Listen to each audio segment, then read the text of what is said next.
श्रीमन्नारायण नारायण हरि हरि। नमस्कार, भक्ति भजन चैनल में आपका स्वागत है। आज हम सुनेंगे बृहस्पतिवार व्रत कथा। प्राचीन समय की बात है। एक बड़ा प्रतापी तथा दानी राजा था। वह प्रत्येक गुरुवार को व्रत रखता एवं पूजा करता था। यह उसकी रानी को अच्छा न लगता। न वह व्रत रखती और न ही किसी को एक पैसा दान में देती। राजा को भी वह ऐसा करने से मना किया करती थी। एक समय की बात है कि राजा शिकार खेलने वन को चले गए। घर पर रानी और दासी थी। उस समय गुरु बृहस्पति साधु का रूप धारण कर राजा के दरवाजे पर भिक्षा मांगने आए। साधु ने रानी से भिक्षा मांगी तो वह कहने लगी, हे साधु महाराज, मैं इस दान और पुण्य से तंग आ गई हूँ। आप कोई ऐसा उपाय बताएं जिससे यह सारा धन नष्ट हो जाए तथा मैं आराम से रह सकूं।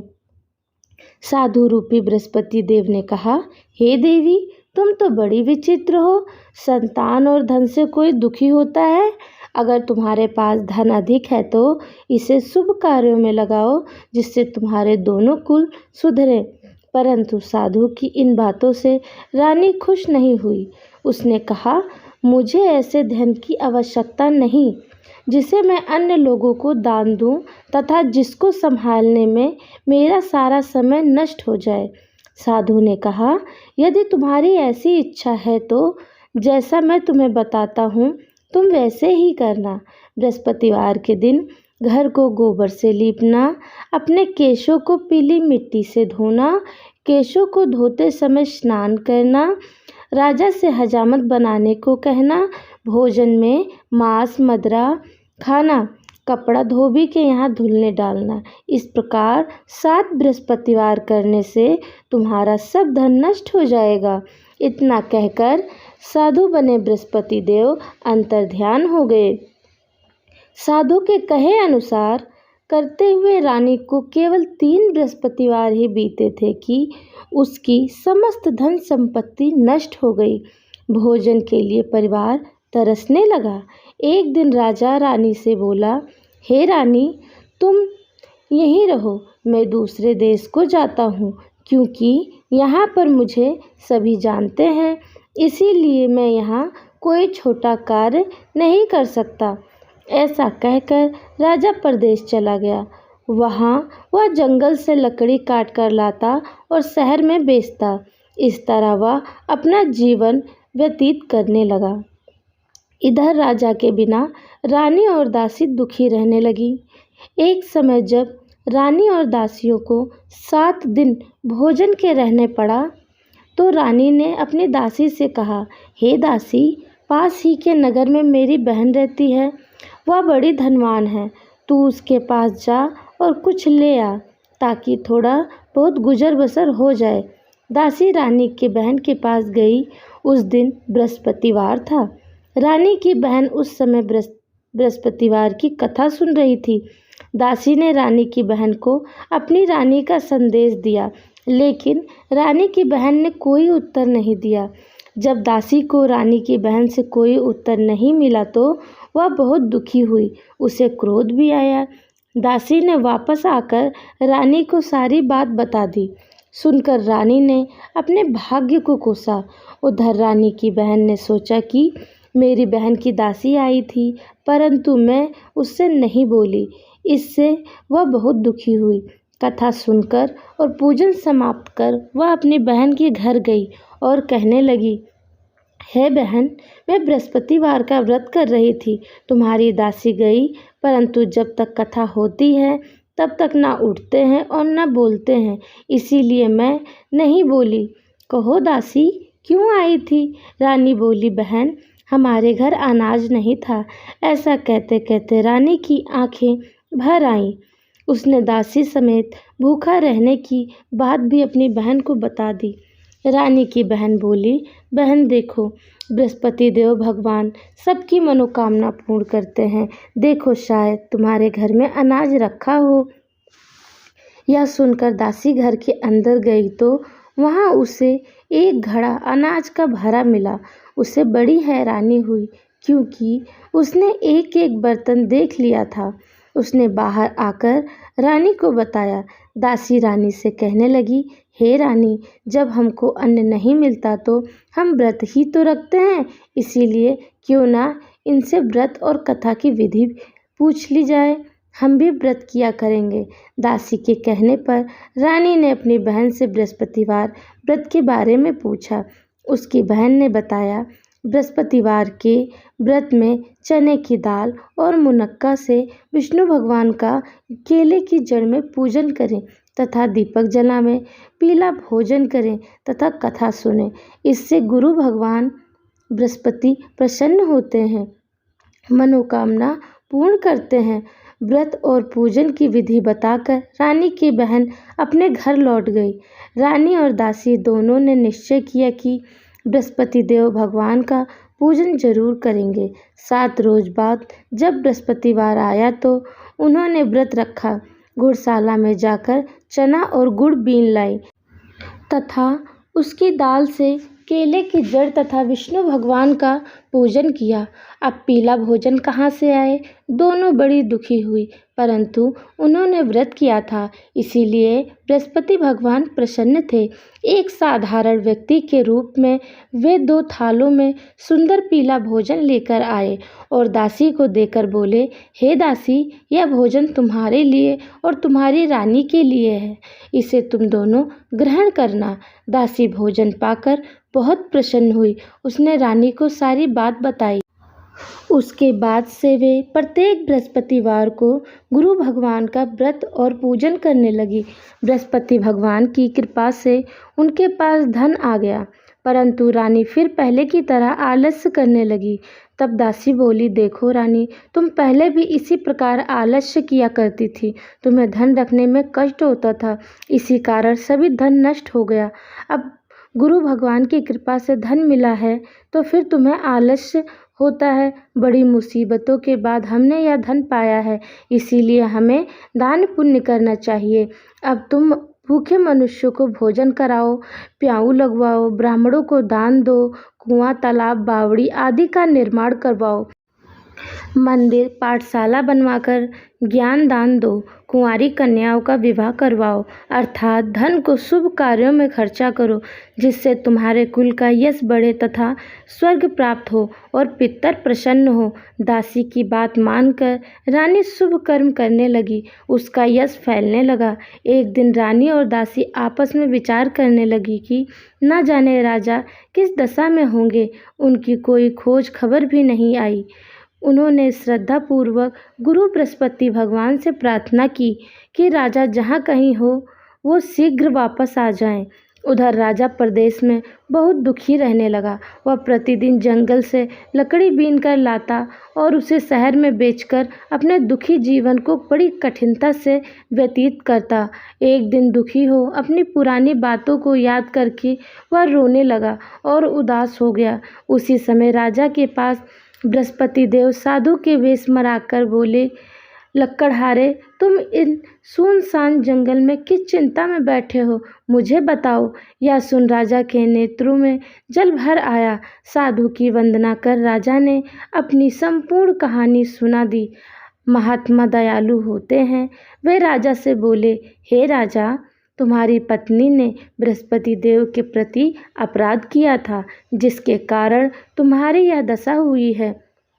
अब तुम किसी प्रकार की चिंता मत करो, भगवान तुम्हें पहले से अधिक धन देंगे। देखो, तुम्हारी पत्नी ने बृहस्पतिवार का व्रत प्रारंभ कर दिया है। अब तुम भी बृहस्पतिवार का व्रत करके चने की दाल व गुड़ जल के लोटे में डालकर केले का पूजन करो, फिर कथा कहो या सुनो। भगवान तुम्हारी सब मनोकामना को पूर्ण करेंगे। साधु की बात सुनकर राजा बोला, हे प्रभु, लकड़ी बेचकर तो इतना पैसा भी नहीं बचता जिससे भोजन करने के उपरांत कुछ बचा सकूं। मैंने रात्रि में अपनी रानी को व्याकुल देखा है। मेरे पास कोई साधन नहीं जिससे उसका समाचार जान सकूं। फिर मैं बृहस्पति देव की क्या कहानी कहूँ, यह भी मुझको मालूम नहीं। साधु ने कहा, हे राजा, मन से बृहस्पति भगवान के पूजन व्रत का निश्चय करो, वे स्वयं तुम्हारे लिए कोई राह बना देंगे। बृहस्पतिवार के दिन तुम रोज की तरह लकड़ियां लेकर शहर में जाना। तुम्हें रोज से दुगना धन प्राप्त होगा, जिससे तुम भली भांति भोजन कर लोगे तथा बृहस्पति देव की पूजा का सामान भी आ जाएगा। जो तुमने बृहस्पतिवार की कहानी के बारे में पूछा है वह इस प्रकार है। बृहस्पति देव की कहानी। प्राचीन काल में एक बहुत ही निर्धन ब्राह्मण था। उसके कोई संतान नहीं थी। वह नित्य पूजा पाठ करता था। उसकी स्त्री ना स्नान करती और ना किसी देवी देवता की पूजा करती। इस कारण ब्राह्मण देवता बहुत दुखी रहते थे। भगवान की कृपा से ब्राह्मण के यहाँ एक कन्या उत्पन्न हुई। कन्या बड़ी होने लगी। प्रातः स्नान करके वह भगवान विष्णु का जाप करती। बृहस्पतिवार का व्रत भी करने लगी। पूजा पाठ समाप्त कर पाठशाला जाती तो अपनी मुट्ठी में जौ भरकर ले जाती और पाठशाला जाने के मार्ग में डाल देती। लौटते समय वही जौ स्वर्ण के हो जाते तो उनको बीनकर घर ले आती। एक दिन वह बालिका सूप में उन सोने के जौ को फटक फटक कर साफ कर रही थी। तभी उसकी माँ ने देख लिया और कहा, हे बेटी, सोने के जौ फटकने के लिए सोने का सूप तो होना चाहिए। दूसरे दिन गुरुवार था। कन्या ने व्रत रखा और बृहस्पति देव से सोने का सूप देने की प्रार्थना की। बृहस्पति देव ने उसकी प्रार्थना स्वीकार कर ली। रोज की तरह वह कन्या जौ फैलाती हुई पाठशाला चली गई। पाठशाला से लौटकर जब वह जौ बीन रही थी तो बृहस्पति देव की कृपा से उसे सोने का सूप मिला। उसे वह घर ले आई और उससे जौ साफ करने लगी, परंतु उसकी माँ का वही ढंग रहा। एक दिन की बात है, कन्या सोने के सूप में जब जौ साफ कर रही थी, उस समय उस नगर का राजकुमार वहाँ से निकला। कन्या के रूप को देखकर वह उस पर मोहित हो गया। राजमहल आकर वह भोजन तथा जल त्याग कर उदास होकर लेट गया। राजा को जब राजकुमार द्वारा अन्न जल त्यागने का समाचार ज्ञात हुआ तो अपने मंत्रियों के साथ वह अपने पुत्र के पास गया और कारण पूछा। राजकुमार ने राजा को उस लड़की के घर का पता भी बता दिया। मंत्री उस लड़की के घर गया। मंत्री ने ब्राह्मण के समक्ष राजा की ओर से निवेदन किया। कुछ ही दिन बाद ब्राह्मण की कन्या का विवाह राजकुमार के साथ संपन्न हो गया। कन्या के घर से जाते ही ब्राह्मण के घर में पहले की भांति गरीबी का निवास हो गया।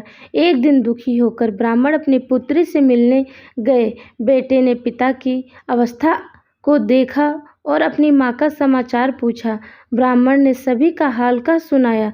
कन्या ने बहुत सा धन देकर अपने पिता को विदा कर दिया, लेकिन कुछ दिन बाद फिर वही हाल हो गया। ब्राह्मण फिर अपनी कन्या के यहाँ गया और सभी हाल का सुनाया तो पुत्री बोली, हे पिताजी, आप माताजी को यहाँ लिवा लाओ। मैं उन्हें यह विधि बता दूंगी जिससे गरीबी दूर हो जाएगी। ब्राह्मण देवता अपनी स्त्री को साथ लेकर अपने पुत्री के पास राजमहल पहुँचे तो पुत्री अपनी माँ को समझाने लगी, हे माँ, तुम प्रातःकाल स्नान आदि करके विष्णु भगवान का पूजन करो तो सब दरिद्रता दूर हो जाएगी। परंतु उसकी माँ ने उसकी एक बात भी नहीं मानी। वह प्रातः उठकर अपनी पुत्री का बच्चा जूठा खा लेती थी। एक दिन उसकी पुत्री को बहुत गुस्सा आया। उसने अपनी माँ को एक कोठरी में बंद कर दिया। प्रातः उसे स्नान आदि करा के पूजा पाठ करवाया तो उसकी माँ की बुद्धि ठीक हो गई। इसके बाद वह नियम से पूजा पाठ करने और प्रत्येक बृहस्पतिवार को व्रत रखने लगी। इस व्रत के प्रभाव से मृत्यु के बाद वह स्वर्ग को गई। वह ब्राह्मण भी सुखपूर्वक इस लोक का सुख भोग कर स्वर्ग को प्राप्त हुआ। इस तरह कहानी कहकर साधु देवता वहाँ से लोप हो गए। धीरे धीरे समय व्यतीत होने पर फिर बृहस्पतिवार का दिन आया। राजा जंगल से लकड़ी काटकर शहर में बेचने गया। उसे उस दिन और अधिक दिनों से अधिक धन मिला। राजा ने चना गुड़ आदि लाकर बृहस्पतिवार का व्रत किया। उस दिन से उसके सभी कलेश दूर हुए, परंतु जब अगले गुरुवार का दिन आया तो वह बृहस्पतिवार का व्रत करना भूल गए। इस कारण बृहस्पति भगवान नाराज हो गए। उस दिन उस नगर के राजा ने विशाल यज्ञ का आयोजन किया तथा अपने समस्त राज्य में घोषणा करवा दी कि सभी मेरे यहाँ भोजन करने आवे, किसी के घर चूल्हा न जले। इस यज्ञ को जो ना मानेगा उसको फांसी दे दी जाएगी। राजा की आज्ञा अनुसार राजा के सभी वासी राजा के भोजन में सम्मिलित हुए, लेकिन लकड़हारा कुछ देर से पहुंचा, इसीलिए राजा उसको अपने साथ महल में ले गए। जब राजा लकड़हारे को भोजन करा रहे थे तो रानी की दृष्टि उस खूंटी पर पड़ी जिस पर उसका हार लटका हुआ था। उसे हार खूंटी पर लटका दिखाई नहीं दिया। रानी को निश्चय हो गया कि मेरा हार इस लकड़हारे ने चुरा लिया है।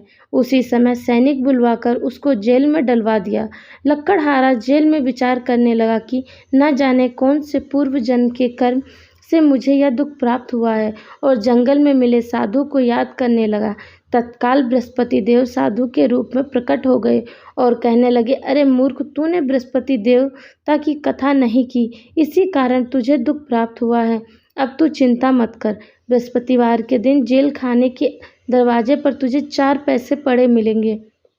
तू उनसे बृहस्पतिवार की पूजा करना तो तेरे सभी कष्ट दूर हो जाएंगे। अगले बृहस्पतिवार उसे जेल के द्वार पर 4 पैसे मिले। राजा ने पूजा का सामान मंगवाकर कथा कही और प्रसाद बांटा। उसी रात्रि में बृहस्पति देव ने उस नगर के राजा को स्वप्न में कहा, हे राजा, तूने जिसे जेल में बंद किया है उसे कल छोड़ देना, वह निर्दोष है। वह राजा प्रातःकाल उठ और खूंटी पर हार टंगा देखकर लकड़हारे को बुलाकर क्षमा मांगी तथा राजा के योग्य सुंदर वस्त्र आभूषण भेंट कर उसे विदा किया। गुरुदेव की आज्ञा अनुसार राजा अपने नगर को चल दिया। राजा जब नगर के निकट पहुंचा तो उसे बड़ा ही आश्चर्य हुआ। नगर में पहले से अधिक बाग, तालाब और कुएं तथा बहुत सी धर्मशालाएं, मंदिर आदि बने हुए थे। राजा ने पूछा कि यह किसका बाग और धर्मशाला है। तब नगर के सब लोग कहने लगे कि यह सब रानी और दासी द्वारा बनवाए गए हैं। राजा को आश्चर्य हुआ और गुस्सा भी आया कि उसकी अनुपस्थिति में रानी के पास धन कहाँ से आया होगा। जब रानी ने यह खबर सुनी कि राजा आ रहे हैं तो उसने अपनी दासी से कहा, हे दासी, देख राजा हमको कितनी बुरी हालत में छोड़ गए थे। वह हमारी ऐसी हालत देखकर लौट न जाएं, इसीलिए तू दरवाजे पर खड़ी हो जा। रानी की आज्ञा अनुसार दासी दरवाजे पर खड़ी हो गई और जब राजा आए तो उन्हें अपने साथ महल में लिवा लाई। तब राजा ने क्रोध करके अपनी तलवार निकाली और पूछने लगा, बताओ यह धन तुम्हें कैसे प्राप्त हुआ है। तब रानी ने सारी कथा सुनाई। राजा ने निश्चय किया कि मैं रोजाना 3 दिन में 3 बार कथा कहा करूँगा तथा रोज व्रत किया करूँगा। अब हर समय राजा के रुपट्टे में चने दाल बंधी रहती थी तथा दिन में 3 बार कथा कहता। एक रोज राजा ने विचार किया कि चलो अपनी बहन के यहाँ हो आऊं। इस तरह का निश्चय कर राजा घोड़े पर सवार हो अपनी बहन के यहाँ चल दिया। मार्ग में उसने देखा कि कुछ आदमी एक मुर्दे को लिए जा रहे थे। उन्हें रोककर राजा कहने लगा, अरे भाई, मेरी बृहस्पति देव की कथा सुन लो। वे बोले, लो, हमारा तो आदमी मर गया है, इसको अपनी कथा की पड़ी है। परंतु कुछ आदमी बोले, अच्छा कहो, हम तुम्हारी कथा भी सुनेंगे। राजा ने दाल निकाली और कथा कहनी शुरू कर दी। जब कथा आधी हुई तो मुर्दा हिलने लगा और जब कथा समाप्त हुई तो राम राम करके वह मुर्दा खड़ा हो गया। राजा आगे बढ़ा। उसे चलते चलते शाम हो गई। आगे मार्ग में उसे एक किसान खेत में हल चलाता मिला। राजा ने उससे कथा सुनने का आग्रह किया, लेकिन वह नहीं माना। राजा आगे चल पड़ा। राजा के हटते ही बैल पछाड़ खाकर गिर गए तथा किसान के पेट में बहुत जोर से दर्द होने लगा। उसी समय किसान की पत्नी रोटी लेकर आई। उसने जब देखा तो अपने पुत्र से सब हाल पूछा। बेटे ने सभी हाल बता दिया। बुढ़िया दौड़ी दौड़ी उस घुड़सवार के पास गई और बोली, मैं तेरी कथा सुनूंगी, तू अपनी कथा मेरे खेत पर ही चलकर कहना। राजा ने लौटकर बुढ़िया के खेत पर जाकर कथा कही, जिसके सुनते ही बैल खड़े हो गए तथा किसान के पेट का दर्द भी बंद हो गया। राजा अपनी बहन के घर पहुंच गया। बहन ने भाई की खूब मेहमानी की। दूसरे रोज प्रातःकाल राजा जागा तो वह देखने लगा कि सब लोग भोजन कर रहे हैं। राजा ने अपनी बहन से जब पूछा, ऐसा कोई मनुष्य है जिसने भोजन नहीं किया हो, जो मेरी बृहस्पतिवार की कथा सुन ले। बहन बोली, हे भैया, यह देश ऐसा ही है। पहले यहाँ के लोग भोजन करते हैं, बाद में अन्य काम करते हैं। फिर वह एक कुम्हार के घर गई जिसका लड़का बीमार था। उसे मालूम हुआ कि उसके यहाँ 3 दिन से किसी ने भोजन नहीं किया है। रानी ने अपने भाई की कथा सुनने के लिए कुम्हार से कहा। वह तैयार हो गया। राजा ने जाकर बृहस्पतिवार की कथा कही, जिसको सुनकर उसका लड़का ठीक हो गया।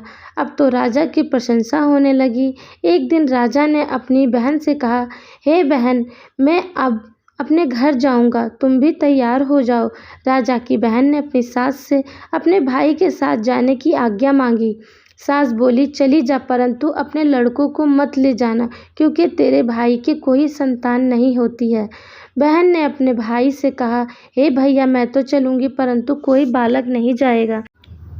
अपनी बहन को भी छोड़कर दुखी मन से राजा अपने नगर को लौट आया। राजा ने अपनी रानी से सारी कथा बताई और बिना भोजन किए वह शैया पर लेट गया। रानी बोली, हे प्रभु, बृहस्पति देव ने हमें सब कुछ दिया है, वे हमें संतान अवश्य देंगे। उसी रात बृहस्पति देव ने राजा को स्वप्न में कहा, हे राजा, उठ, सभी सोच त्याग दे, तेरी रानी गर्भवती है। राजा को यह जानकर बड़ी खुशी हुई। 9वें महीने रानी के गर्भ से एक सुंदर पुत्र पैदा हुआ। तब राजा बोला, हे रानी, स्त्री बिना भोजन के रह सकती है, परंतु बिना कहे नहीं रह सकती। जब मेरी बहन आए, तुम उससे कुछ मत कहना। रानी ने हाँ कर दी।